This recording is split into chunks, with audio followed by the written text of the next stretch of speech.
Today we have one more young, articulate Indian woman with us, Voice of the Young series.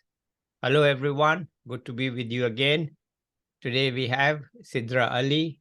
She has a BA in economics from Delhi University and is now doing a master's degree. Let's hear from her. Over to you, Sidra. Thank you so much, sir, for making me a part of this series on Young India. So, I'll just say a little bit where I'm situated right now. So, I'm about to finish my graduation in masters, and as of now, I have accepted a job offer at Citi. So, for the next so now I'm looking forward to working at Citibank over the next couple of years. And yeah, so just a slight correction. I did my undergraduate in physics and then I pivoted to economics because I was very interested in the field of game theory. So that is kind of what brought my interest here. And then, so that was like, I just found a lot of common patterns in physics and economics. So I just carried over those set of skills to this degree that I'm doing right now. Anyway, having learned, like, it was obviously the master's course was a very enriching experience for me, and I've learned a lot over the last 2 years. Although it was like very challenging because I was starting from a point that was not an introductory level, but my undergraduate degree from St. Stephen's, it kind of prepared me to, face these challenges head on. And as for the impact, like, I mean, this is something that I have been thinking about. So, right from undergraduate, like along with developments in my career, I have been like, I always try to think of what impact I can have. And so it has the nature of like the impact that I can have. In my mind, that has changed. So, when I started out in undergraduate, I would think that, an individual person can have a lot of like, can things like volunteering can help you or just like participating in say NGOs at that level that I just at that time it used to bring me a lot of satisfaction. But upon greater introspection, I just realized that like I think before making impact, we need to talk about building our own skills first. So, for example, like when someone volunteers at an NGO, it's not about like the problem is not about having a shortage of teachers. You can get people who are well spoken, who are well versed in the English language, and they can say communicate in a certain way. But are they qualified to be teachers? So that's the question. Like we need to look at the quality rather than quantity when it comes to like volunteering also. That is just something I thought from my volunteering experiences in undergraduate. And I want to like I hope that the quality of volunteers it becomes more rigorous. It's not just like this informal thing where one day you say you're feeling very compassionate and then you just participate or join an NGO and feel better about like it becomes some and more of an exercise in feeling better about yourself. So I just feel like it's a little dishonest, like when people think that you can have a lot of impact by just volunteering. It's just you need to do your own homework first. And Okay. other than Okay, that, good. So let me just be clear that you did your entire BSc in physics. Is that right? right, sir, Yes. right, sir, Okay, right, sir. good. So that's a tough thing to do anyway. Yeah, Yeah. it was pretty challenging, sir, It quite is, challenging. Yeah, something, yeah. it's not a joke to do a BSc in physics. So absolutely not. It Yeah. would like make me question, yeah, my abilities every day. And the professors in Stevens also they would challenge us. They would really push us every day. So yeah, that really Okay. toughened us up. Yeah, Yeah. That's good. yeah, So, but now yeah. you are ready to be in the workforce. You think you are enough skilled, or this, you are ready to hit the road, okay, so to speak. Right. So, and also like so there were like these two options I was facing. I either go further in academics or I take like, or I try to experience something that is different. So, I just thought that like maybe I should expose myself to the world of corporate also because I have been in that training mode. Like I've been training myself academically for a few years now, and I just wanted to see like what a change would feel like also right now. So from that point of view, also I chose to say sign up for work right So, now. okay, good. So Mm, that's mm, it's a good job. I'm mm. sure they pay well. Citibank, I'm sure they pay well. The question you raised about volunteering, can we talk? Hmm. Can you talk to us a bit more about it? I mean, what did you do, or what do you think people should do? And if they're going Right. to be skilled, what kind of skills they should have? Right. So, I mean, in schools, what we see is we have teachers with like say strict qualifications. They've gone through processes. They have like certifications in teaching. Meanwhile, so these kind of things equip you how to manage a class, how to hold people's attention, and like most importantly, they actually add value. Like if I'm giving time to a professor or a teacher in my class, it should add some value to my life, right? It's just a pointless exercise to be sitting in class when the other person who's communicating with you, the other person who's trying to teach you is also not well versed in managing a class or not being like is not being able to express the concepts. It's just like wasting both the times of both the parties involved. So that's what I think. Like for volunteering, also there should be a more rigorous process, like where people can sign up. It shouldn't just be like this. It shouldn't come from a source of like just like a kind of camouflaging behind unemployment. Like this is what I see a lot, like this is I very see. frequent. Yeah. Okay. Right. So you mean say you don't have a job, so you become a volunteer? Absolutely, like that Something is to just show, something very, I just think it's very harmful, like when that attitude you something take to on show that on end. your CV as to what you were doing with the time. Exactly. Right. Okay. Exactly. Yeah. Right. Yeah. Okay. I understand. Okay. Anything else that you have observed in life that you want to tell us about? Your own Yes, so thoughts? yeah, Yeah. yeah, yeah, Apart from yeah. preparation in college, I mean, we all know what is college, but we don't know what it is outside college. So tell us about Right. outside the college. Yes, of course. So, I mean, so from college also, I would see there was so being in North Campus, I've also seen like student movement, student politics, and everything. So from that, I also saw like hip hop artists who would like use the medium of music or raps to kind of convey what they were thinking. And that got me like thinking about so that kind of prompted me to listen to American like American hip hop that is composed by African Americans only. So it's largely like it comes from the Bronx community in New York, and you know how it's a very heavily policed area, so people use that to express like it became a medium of expression, like all of that, whatever anger, resentment, or even just like grief, it became a medium of expression for these emotions. Um, so there is like a similar pattern in India also. So if you see some of the like if you see cities like Calcutta or Delhi or Bombay, and there are some areas that are not as socio like as economically developed as the rest of the cities, and all of them have like this undercurrent of hip hop now. That is something I'm observing.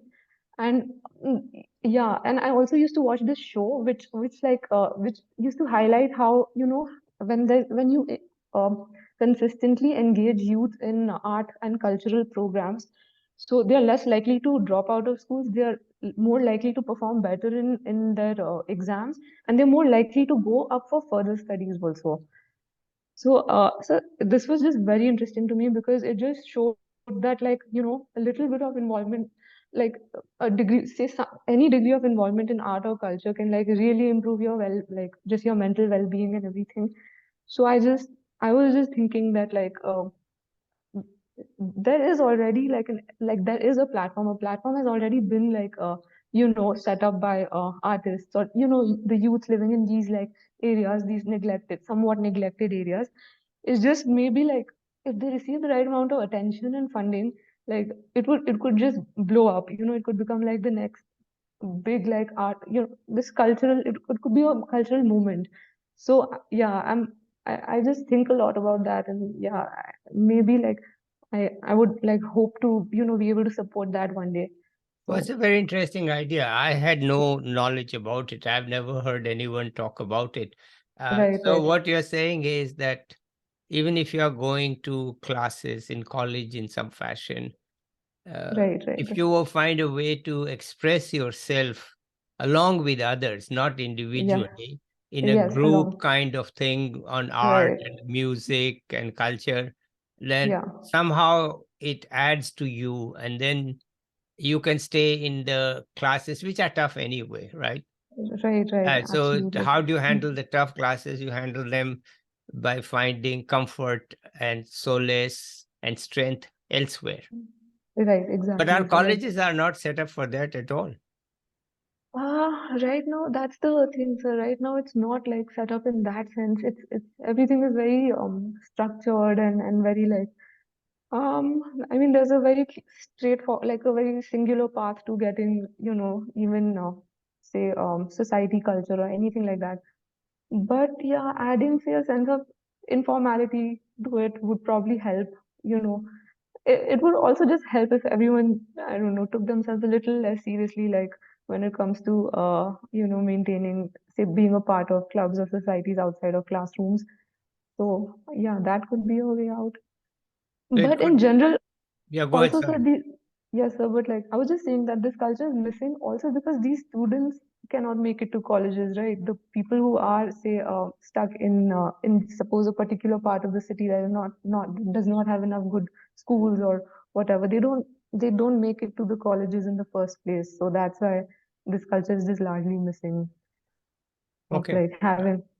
Yeah, I understand your point. They really cannot get the marks, or they don't have the time or the money to actually Right, make it to college.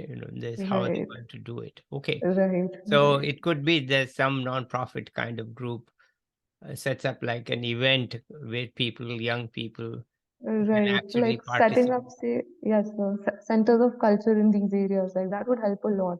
Hmm. It would bring forth a lot of artistic talent. Okay. All right. Mm. Anything else on your Mm. mind? Um, so right now, I mean, other than these things, then I'm just thinking again of what like the future holds. So for the longest time, I was again this decision of taking up a job. It was really out of nowhere because for the longest time I was preparing, say, to apply for a PhD. Like I was leaning more towards that side, towards the Okay. academic side.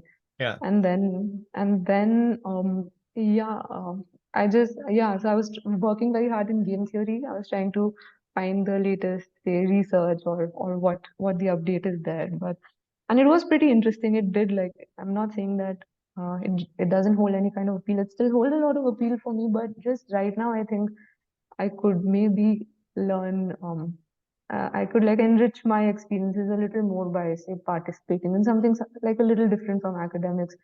So I Yeah. do still have like a lot of peers who are going ahead with that, with academics, but yeah, I think I'll just Look, maybe yeah. a PhD is not the right thing for most people. Okay. Right, so it's very I, challenging, I am. extremely Many challenging, people like ask me, should I do a PhD? And my answer is no. Are you out extremely of draining. Are Yeah, you out of yeah. your mind? Why do you want to do a PhD? And the answer is usually they don't know why they want to do a PhD. If Okay, they don't okay. know why they want to do a PhD, then Right. it is really not worth it. Okay, it is really So because you're saying that you should have a very clear set of goals before you jump into that. Is that like right? no, it's like okay, actually PhD narrows you down, right? PhD doesn't broaden you; it All narrows you right. down because you are then a specialist in a very narrow kind of thing. And if you Right, like sir. to be that, that's fine. But if you want to be little broader and you want to do many things, then Right. why waste your 4 years in learning? Just PhD is very deep dive into a very Yeah. specific kind of thing. And I mean, it's fine. I mean, I have been a supervisor for many PhDs. I've run Right. one myself, but it is not really right for most people. So if you are happy to take a job, I think that's just fine. It's a it's a great Right. it's a great idea to have some money Right. and Right. Right. and Yeah. learn the way the corporate world is, and Right. Right. I Right. think it's a Right. good thing. Okay, so Hmm. what else? Anything else you see in the country that excites you or frustrates you or Uh, makes you happy? Any um, trends that you are thinking about or worried about, frustrated about, anything? I mean, frustrated. So lately, because I've been again this looking, been. in that state of mind where I've been, say, applying for jobs or whatever, or I've had to make a LinkedIn profile that was like a compulsory part of, the requirements of being enrolled in this college. So I was like, okay, fine. That was my first engagement with LinkedIn. And yeah, it was just, I just expected like, it was very different. Like my feed, the way it turned out to be was very different from what I expected people to be. So I was expecting like very professional, say, advice or, just updates and openings. But what I just saw instead was just like a whole lot of appreciation posts written for the people and like written by people for themselves only. So I was just so confused. It was like looking to me like, a glorified version of Facebook or something. It's like it's like In people said, Yeah, yeah, it is yeah. a glorified version of Facebook. Yeah, I was just so frustrated. I was like, no, wait, this is not helpful. This is just filling my feed with like things I don't need to know. Hmm. So yeah, filtering that out has been very, very just an arduous task, right? But yeah, it's still, I don't think it'll ever be complete. I still see some post or someone say, commenting like there has been this very long running commentary on coffee in Starbucks and like I don't know why. And that and also people wanting to really I don't know, please their fathers, like in particular. I don't know, people don't ever like mention making their mothers proud. They usually just mention making their fathers proud. That is also something I've seen very consistently in a lot of posts. Okay. So, Well, yeah, when you are young, you have a natural thing to be emotional and personal. You can't be all right. professional all the time, right? True, true, true. So, but that's the thing is just, yeah, not a lot to gain from there, but all right, it's fine. Okay, Have some. I think we are about to end this. You have any final thoughts that you would like Uh, to convey? Any key idea mm, you want to tell young people, maybe college or last year, or maybe adults too? right. You have any I message for mean, us? right. I mean, I can say something about people who are, say, studying in India, like undergraduate, at the undergraduate or graduate level. I mean, so what I think is you should just, before decide, like most of us are deciding whether we should go for PhD or for corporate work. So I just think that before making that decision, you should just engage in as many research projects as you can, even if you don't like think that it'll align with your future. Like it is not the topic of something that you're deeply interested to pursue or whatever.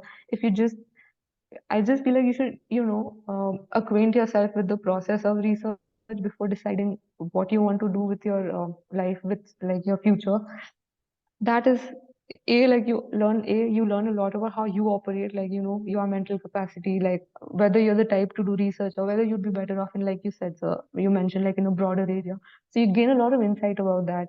So that, like, I think that would be a very wise thing to do. And yeah, and it helped me in some capacity, but like yeah, I would just encourage people to do that. Okay, Mm. fine. That's good advice. Know yourself. Hmm. Know True, true. yourself. Before you Right, plunge into anything, you should know right, right, yourself, right. right? Mm-hmm. And of course, in today's world, people have choices. So Right, right, that puts right. a burden on you because you have to now Yeah, choose, you know. right, right. In the old days, Absolutely. there was no choice. So that burden of choice wasn't there. You had to just Right, do what was there, right? But today right, it's right, very right. different. Okay, Absolutely. well, Yeah. let's end it here for today. And All right, sir. All right. okay, Yeah. so I want to say bye to all the viewers and Right. thank you, Sidra, for being here with us today. And we'll Thank you, sir. come back. I'll come back with another young person soon enough. Till then, bye. Thank you so much, sir, for